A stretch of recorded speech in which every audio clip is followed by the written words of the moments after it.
How's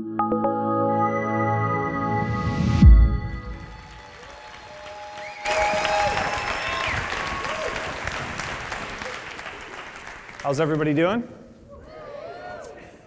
So I'm here to talk about the freak factor. Why are we talking about freaks at a conference for heroes? It's really simple, because heroes are freaks. Heroes stick out while everyone else tries to fit in. Heroes see strength where everyone else sees weakness. If you want to be a hero, you need to be a freak. And I have one simple message for you today. It's that what makes us weird is also what makes us wonderful, and what makes us weak is also what makes us strong. One of the first things that people want to know about me is, how tall are you? I've always been weird whether I like it or not. And the answer to that is, I'm 6'6", but I'm 6'9" in heels. And one of the problems with growing up tall and growing up poor is you grow up faster than your family's ability to get you pants. And so as a kid, I always had pants that never made it all the way down to the floor. I always had, we called them high water pants or floods. My mom didn't want me to feel bad. She told me they were capri pants and they were coming back in style. I'm 6'6". My wife is 5'3". If that's hard to imagine, just realize that in our relationship, deodorant is much more important than breath mints.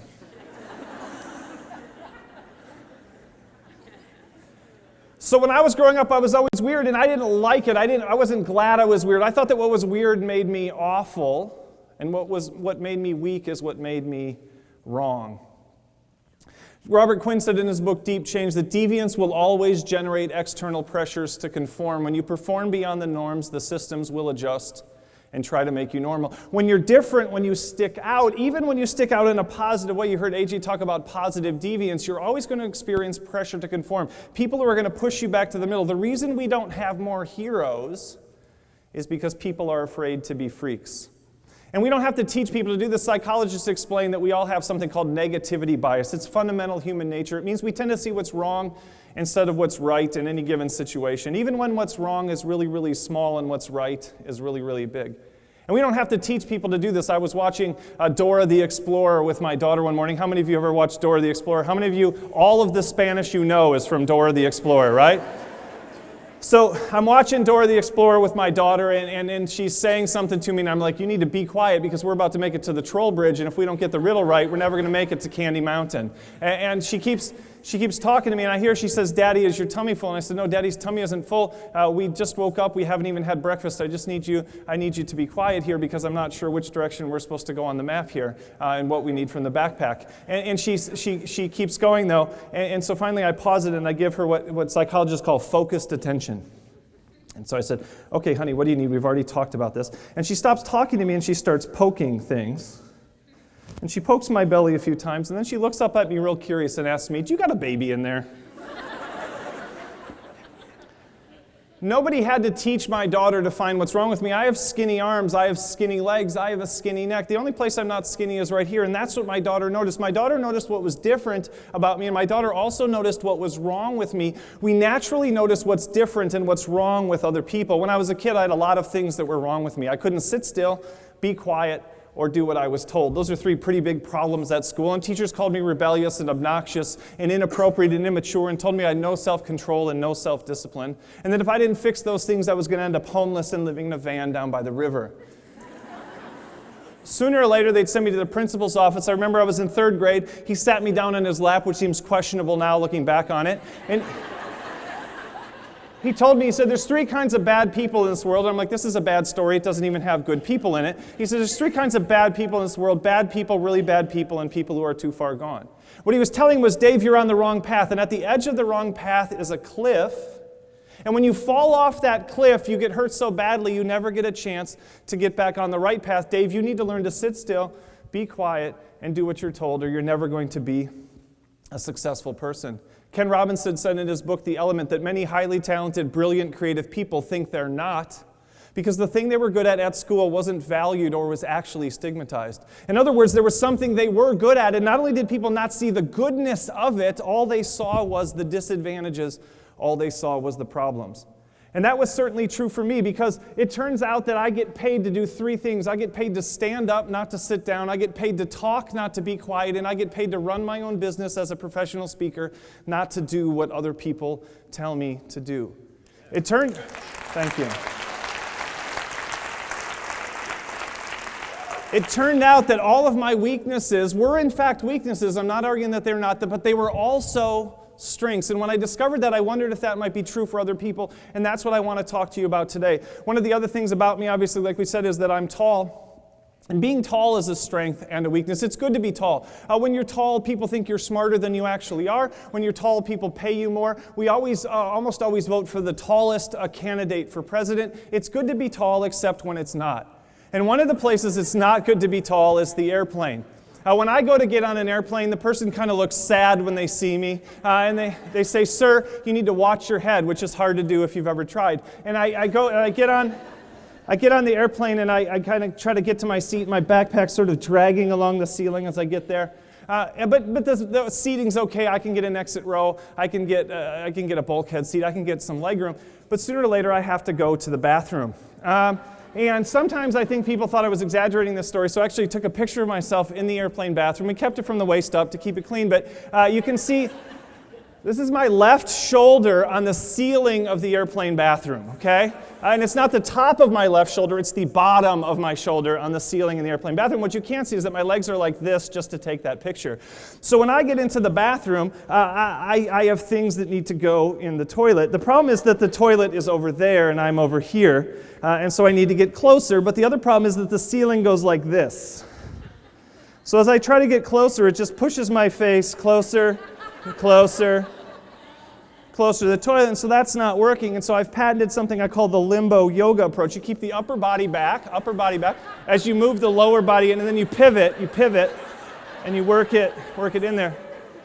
The problem is you're getting closer, but the right parts aren't necessarily getting closer. And that's when I realized, wait a second, there is a sink right there. That is a whole lot higher, whole lot closer. That is custom designed for what needs to happen right here. And the point of that story, and there's a point to that story, the point of that story is it's good to be tall, but it's also bad to be tall. It's an advantage to be tall, but it's also a disadvantage to be tall. And I don't get to accept the advantages of my height without also accepting the disadvantages of my height. Every characteristic we have is a strength and a weakness at the same time. There's a downside and an upside. Peter Drucker said it this way. He said, "Strong people always have strong weaknesses too. Where there are peaks, there are valleys." The problem is we're uncomfortable when other people have valleys. We're uncomfortable when we have valleys. And we dedicate our lives at home, at school, at work into tearing down those peaks in order to fill in the valleys. But we end up damaging people's strengths as we try to repair their weaknesses. I think a good way to think about this is side effects. We all have side effects. Every medicine has side effects. There's no such thing as a medicine without side effects. And the only way to reduce the side effect of a medicine is also reduce the benefit of the medicine as well. Recently, they tried to put a coating around aspirin because the side effect of aspirin is it damages your stomach. And they put a coating on the aspirin that kept your stomach from getting damaged at all, and then in testing, what they discovered is they eliminated the side effect completely. It also kept the aspirin from being released into your body at all. They reduced the benefit at the same time that they reduced the side effect. George Eliot said that every limit is a beginning as well as an ending, so I want to show you the beginnings that come with some of the limits that we have. One of the limits that we all understand is dyslexia. People with dyslexia have trouble with their words, they have trouble with letters, they have trouble reading and writing, and because of that, people with dyslexia tend to do poorly in school, and so we're taught if you do poorly in school, you're going to do poorly in life. Which is why they were surprised in the United Kingdom when they were studying millionaires and they discovered that 50% of the millionaires in their study had dyslexia, even though only 10% of people in the general population have dyslexia. They were even more surprised in the United States when they found out that 33% of the entrepreneurs in a different study had dyslexia, even though only 10% of people in the general population have dyslexia. This is Ingvar Kamprad. He's the billionaire founder of IKEA. He has dyslexia. This is Richard Branson. He's the billionaire founder of the Virgin series of companies. He has dyslexia. And you might be thinking maybe he's not as excited about having dyslexia as you are, but they actually asked him that question. They said, "How has dyslexia affected your success?" And he said, "Strangely, I think my dyslexia has helped." In other words, I didn't succeed in spite of my weaknesses. I succeeded because of my weaknesses. This is Paul Orfalea. Paul Orfalea was kicked out of 4 high schools because he was so dyslexic. Then he was fired from 4 family-owned businesses. His mother and his brothers and his parents, his sisters, all fired him from family businesses because he was such a bad employee. He started his own company called Kinko's and sold it a few years ago for $2.4 billion.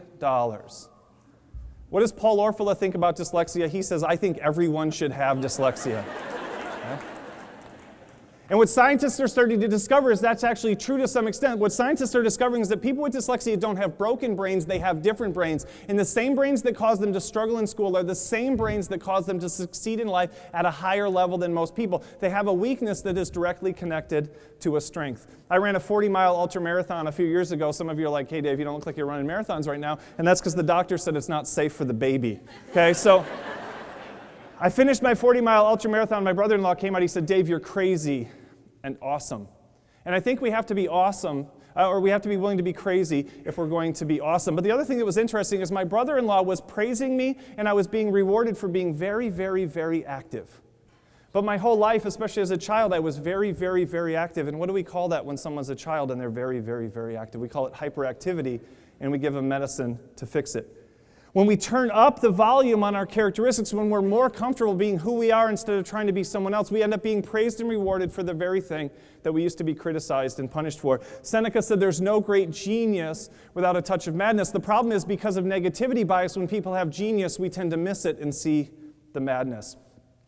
So my message to you today is really simple. What makes us weird also makes us wonderful, and what makes us weak also makes us strong. And one of the ways to be strong is to find the right spot. I broke my arm years ago, and they put me back together the best they could, but they put me together wrong. And I realized at age 20 why I'd struggled at the drive-thru for so many years, because I can't turn over my left arm. And so when I go to get the change at the drive-thru, I'm like, and they're like, give me the change. And they're like, well, you have to turn your hand over. And I'm like, okay. Like, but you got to reach it out. My sister-in-law said I need to get a basket on a stick and just put it in there. But then I went to Australia, and in Australia they drive on the other side of the car, which means I can use this hand at the drive-thru. And I drove to the drive-thru right away, first place, because I wanted to know what it was like to be a normal person and bring the change safely back into the vehicle like everyone else apparently does. And the message there is simple. We can't always change who we are, but we can change where we are. When I'm in Australia, I'm still broken, I'm still damaged, I still have weaknesses, but it doesn't matter because I'm in a different spot. This is Thorkild Son. He hires people with autism on purpose because he has a software testing company, and in software testing you need people with hyperfocus who do the same thing over and over again, and those are 2 of the symptoms of autism. This is Michael Phelps. He had ADHD, but his mom saw hyperactivity as an asset instead of a weakness if he was in a situation that rewarded him for hyperactivity, so she got him involved in athletics, and now he's the most decorated Olympian of all time, not in spite of his hyperactivity, but because of his hyperactivity. We have all seen the Leaning Tower of Pisa. In the 1930s, they tried to fix the Leaning Tower of Pisa. They thought it made Italians look bad. And they failed, which was a very lucky thing for the city of Pisa, because millions of people have traveled millions of miles and spent millions of dollars to see what? To see a tower that leans. And now the people who run the tower say that because of its inclination, the tower has become the object of very special attention. And because of that, it's important to keep the current tilt due to the vital role that this played in promoting the tourism industry of Pisa. So the next time you're tempted to hide what's different about you, remember that what makes us weird also makes us wonderful, and what makes us weak also makes us strong. The next time you're tempted to criticize someone for being different, remember that what makes us weird also makes us wonderful, and what makes us weak also makes us strong. Heroes are freaks. Heroes stick out when everyone else tries to fit in. Heroes see strength where everyone else sees weakness. Thank you very much. Woo!